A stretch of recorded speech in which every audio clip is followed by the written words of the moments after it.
Hello students, my name is Gandharva Hemant Pednekar, Research Associate, School of Development Studies, Tata Institute of Social Sciences. I will be discussing about the module on Cultural Environment, Part 1. The learning objectives of this module are Cultural Environment, Spatial Variation in Culture, the Evolution of Culture, Human Intervention with Nature, and Climate Change and Global Warming.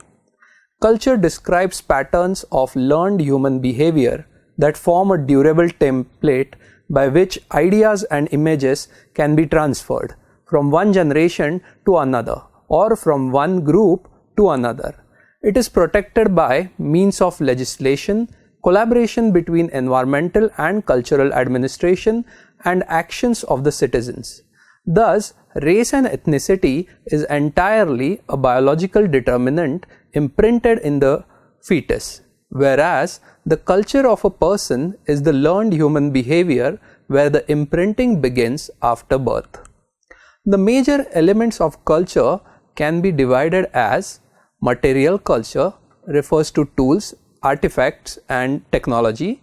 Language becomes the most essential linking device in human cultures. This enables members of a group to communicate to each other. Global languages are spoken by many, whereas local languages are spoken by a few. The most widely spoken language is the Mandarin Chinese, which with its many dialects is the language of about 600 million people in Southeast Asia. Aesthetics refers to the ideas in a culture concerning beauty and good taste as expressed by art, music, drama, and dance. Education refers to the transmission of skills, ideas, and attitudes, as well as training in particular disciplines. Education can transmit cultural ideas or be used for change. Religion provides the best insight to a society's behavior. Values have a religious foundation, and attitudes relate to economic activities.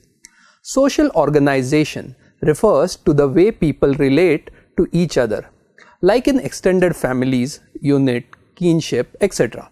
The group might be either a tribe or a religious or political group. The segmentation may be on the basis of age, caste, and so on. Now we'll discuss spatial variation in culture. Since culture is a distinctively human characteristic, it is often associated with spatial and regional variation. Cultural patterns are clearly not static in either time or space. Patterns and proportions of the language that the world population speaks have changed with the demographic processes of births and deaths, which have affected the native language. There has been aggressive spread of secondary languages. With globalization, the spread of Western form of culture is spreading in the current years. On the other hand, languages concentrated within a handful population, like the Celtic language of Western Europe, is dying out. Spatial variation in religious beliefs are another form of cultural diffusion. Christianity is widely spread in Europe, the Americas, and Australasia. Islam has diffused from its birthplace in Arabia to Central Asia and Africa. Hinduism is highly localized and confined to peninsular India and Southeast Asia. Religion plays an important role in determining the cultural mosaic of the world. It determines the politics of the state and the attitude of the places of worship towards change and development. Conflicts often have a religious background. Even administrative and national boundaries dispute have occurred on the basis of religious segmentation. Religious belief affect the pattern of life. It influences the agricultural pattern to be practiced and the dietary habits of the people, along with the way of life that includes the dressing style of the people. It gives symbolic significance to animal life. Biologically, man is an omnivorous animal. Primitive man was a hunter and gatherer initially. He killed animals for food before he started practicing agriculture. With evolution and with segmentation of the society, a major proportion of the population has put forward restriction in their diet to some degree. A large proportion of Hindu population is vegetarian, and eating beef is against their norm for all its members. The slaughter of cow is prohibited in Hinduism. The Buddhist and Jain communities are forbidden to kill or injure any living animal. The Jews and Islam sect of the population do not eat pork. Thus, in many areas, cattle is kept only for the production of milk. Marriage or the legal union of two individuals is often determined by the religious status of the persons. In some parts of the world, it is the culture that an individual can have more than one spouse, whereas in other parts, widow remarriage is often not encouraged. Many countries around the world have legalized same-sex marriage, like Netherlands, Germany, USA, UK, Brazil, Denmark, Finland, France, etc. But it is still prohibited in some countries like India, where the union remains against the culture of the land, hurting the sentiments of the people. Religion lay heavy emphasis on continuity, tradition, and strict adherence to long-established patterns of behavior. They even determine the family planning practices. Abortion and certain contraceptive practices remain against the laws of Roman Catholics. The human value and importance given to individuals according to the biological sex of the person differs from religion to religion. In some cultures, the value of a girl child remains less than the male member. This often leads to an imbalance in the population, and the group often experiences a low sex ratio. There occurs a shortage of girls at the time of marriage, and this in turn starts different evil practices like dowry, etc. Now we'll see the evaluation of culture. The human culture can be divided into four main stages as per Haggett 1972. The food gathering and hunting cultures, the herding cultures, the agricultural cultures, the urban or industrial cultures. It clearly defines the evolution of the Homo sapiens after they initially evolved from the mammals and started walking straight.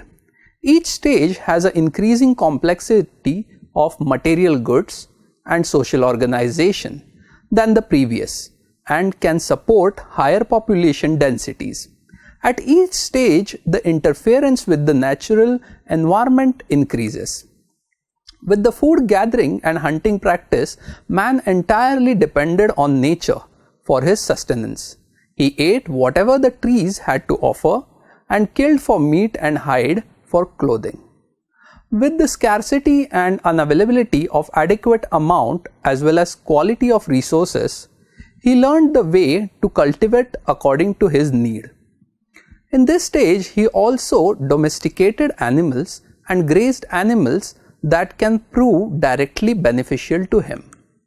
The origin of agriculture dates back to 8000 BC in modern Iraq and Iran, China, some parts of India, central Mexico, etc.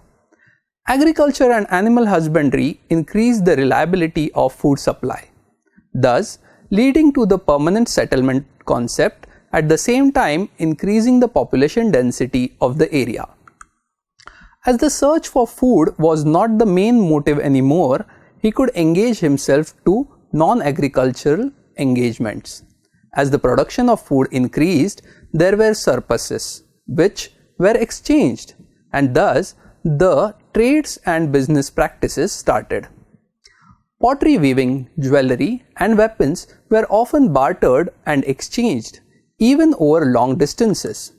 The transport system thus evolved and newer modes of vehicles developed. The invention of wheel is considered to be one of the most important inventions of mankind. Land, sea, and air transports gradually developed with time. The scattering of small group of people over large areas weakened and agglomeration to villages became possible along with the population increase in these regions. Man's spatial organization was reframed. Leaving the extreme zones of the Arctic and the Antarctic, the total population of the globe had reached 87 million by 4000 BC. Urban development happened quite at a later stage, though the first cities of the world evolved on the banks of the great rivers of Tigris and Euphrates, Nile, Indus, and Huanghe. The concentrated settlements of people in particular regions changed the small villages to urbanized towns and cities. The largest concentration of people was located in the Indian subcontinent. The second largest population concentrated in the Chinese province. Outside these two clusters was the Roman Empire. Outside these areas, population was thinly concentrated over space. With the flow of trade and commerce, the migration routes developed. The sea route were discovered that allowed the venturing of new lands. Then, with the colonial rule of the European countries, industrial revolution led to the establishment of industries. The cities originated with intimate spatial contact between workplace and home. The railway, electric streetcar, automobiles diminished the distance rapidly. The cities expanded to its periphery and often agglomerated with the near periphery rural areas due to the migration for its pull factors. A gradual coalescence of metropolitan areas gave way to rapidly expanding megalopolis. The cities provided integration of large scale, trending ethnic and cultural differentiation. Employment opportunities attracted huge volumes of migrants to cities. Failing to have enough pay, this further created new cultural segmentation. In areas of failed integration between different groups, the cities got divided into sectors, where people resided according to their caste, class, race, and ethnic classification. The segmentation also occurred according to the wealth accumulation of people. The poor living on the periphery in cheap places in squatter settlements and slums, and the rich living in gated communities. Newer urban transformations in search of better natural amenities have made a pervasive influence in the location of population. Today, with the advent of globalization, it has been possible for the slow mixing of people, carrying with them distinctive patterns of language, behavior, and cultural freight. Social systems may determine customs and taboos that are important to a particular culture or religion. But it is very important to remember that when visiting a new region, it is important for the visitors to understand the cultural environment of the new place. The individual should respect the ideologies. It is also unfair to thrust one's own idea on someone else just to prove themselves supreme. If it is allowed for cultures to integrate, proper harmony can be maintained, which in turn will help to avoid conflicts and wars. Now we'll discuss about the human intervention with nature. Man has been accelerating his capacity to influence his surroundings. He has already affected the inorganic environment to a great deal. There has been impact on the plant and animal populations. Irrigation system has made it possible to provide water to arid areas, which otherwise would have been dry. On the other hand, the filling up of swamps and marshy regions for settlements has brought about newer regions for the real estate business. Homo sapiens have always been the cleverest of all the animal species on this planet. Thus, they have been successful to master the art of domestication of other animals. There is also the impact on plant population. Agriculture has made it possible for man to produce his food for sustenance.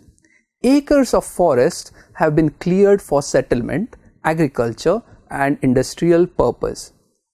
Primitive man discovered fire, and this has been one of the most powerful inventions of man. He brought the idea of subsistence cultivation, in which areas were burnt for agriculture. The particular area could yield nutrients to the crops, and once the soil lost its minerals, the area was left to recover. With the increase in population, the time to regain the nutrients for the land shortened.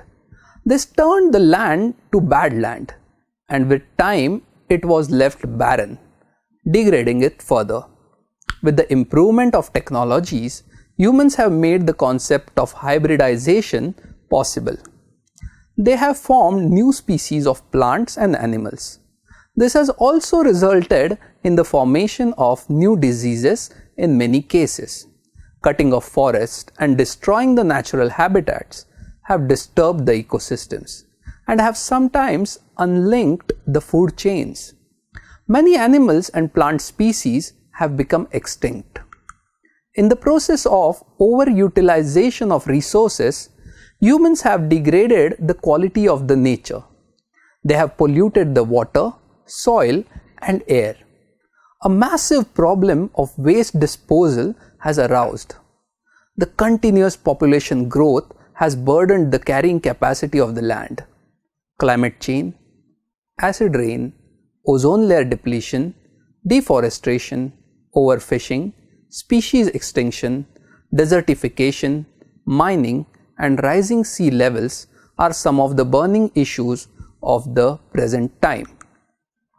It is indeed very challenging to suddenly alter the adverse effect of the human action on the environment. Over the years, the condition has deteriorated. Humans change habitats.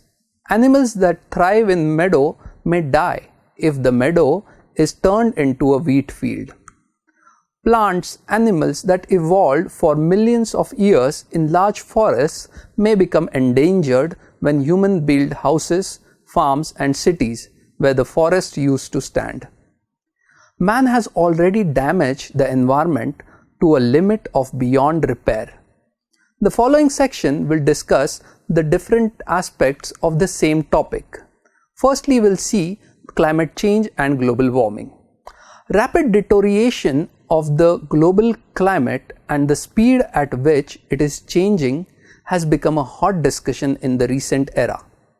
Human activities are primarily responsible for this deterioration.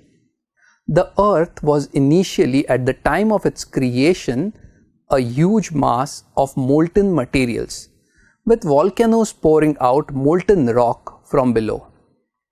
Slowly the Earth's crust cooled, and eventually the outer crust solidified into slabs of solid rocks.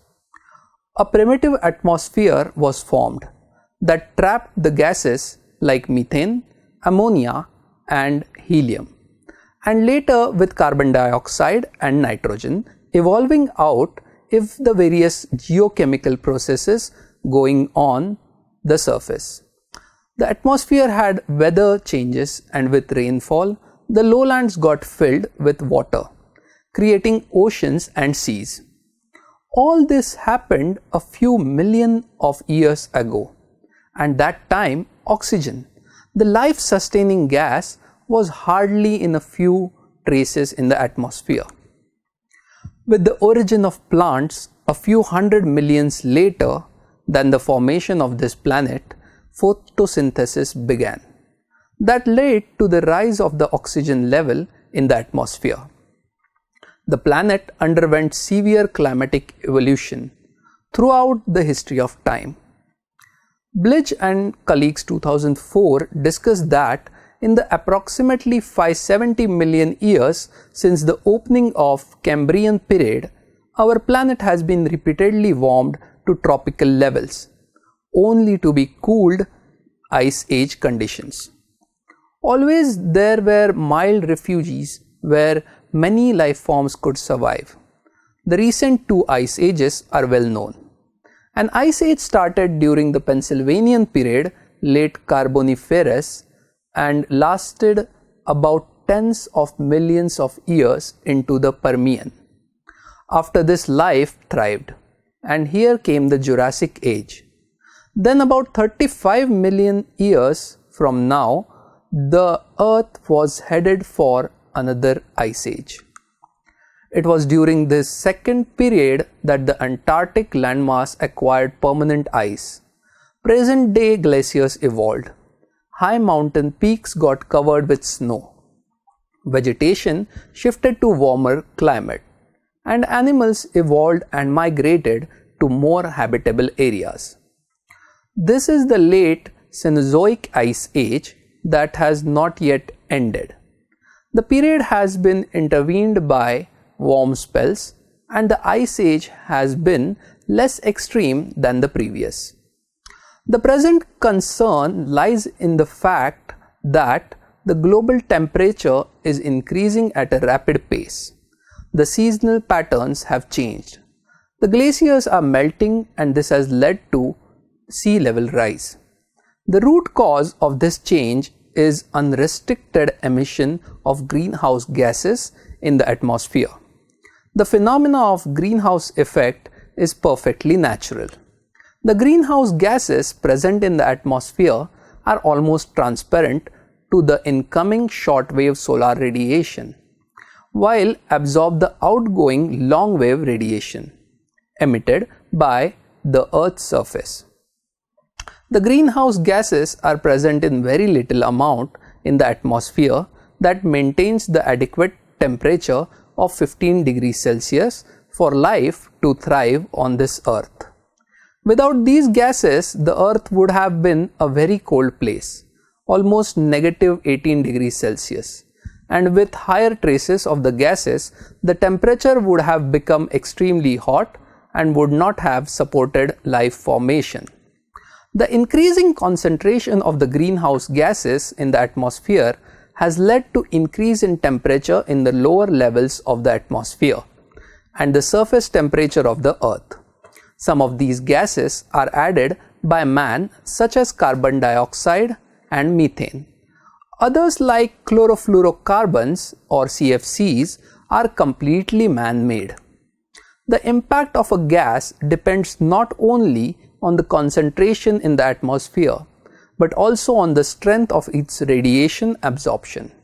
White 1995 mentions that in relation to carbon dioxide, methane has a radiative forcing about 21 times higher by molecule and 58 times higher by weight.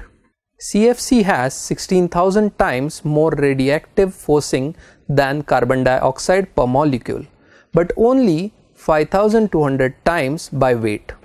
Another concern for the impact of the gases is their atmospheric lifetimes. Methane breaks down fairly quick, but CFCs are very long-lived. We'll continue discussing about the cultural environment in the part 2 of this module. Thank you.